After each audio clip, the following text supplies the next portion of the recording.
Defeated in court, President Biden says he'll try a new strategy at student loan relief. Good evening, I'm Steve Eager. It's 9 o'clock.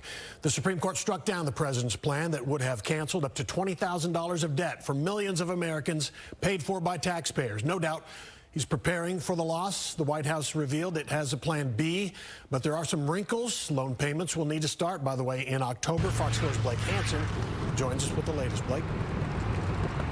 Yeah, Steve, for 3 years now, the future of student loans has been uncertain, and the president's announcement today means, at least to some extent, that uncertainty will continue, and perhaps for a while. Today's court decision snatches it away from him. In the wake of the Supreme Court striking down his student debt relief plan, President Biden revealed Friday afternoon he'll give it another go. We will ground this new approach in a different law than my original plan, the so-called Higher Education Act. But as the president gears up for re-election in 2024, the administration admits the new strategy could take a long time.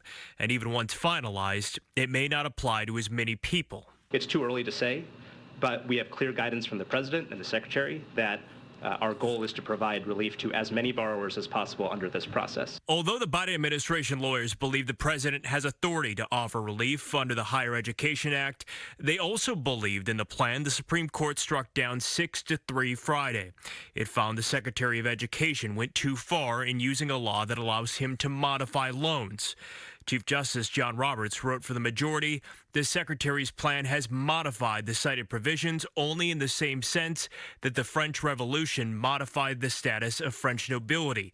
It has abolished them and supplanted them with a new regime entirely. Basically, the Supreme Court said you're trying to drive a truck through the word modify. Modify, yeah, you can read it really broadly, but that's really not what Congress meant in here. David Cole is an expert in constitutional law, not involved in the case. I was not surprised to see a court that focuses so heavily on plain meaning, key on that one word, and what its technical definition really is best read to mean in this set of statutes. The field I went into is a lot of hard work with not fair pay. Plano-based licensed chemical dependency counselor Lisa Sullivan among those affected by Friday's decision.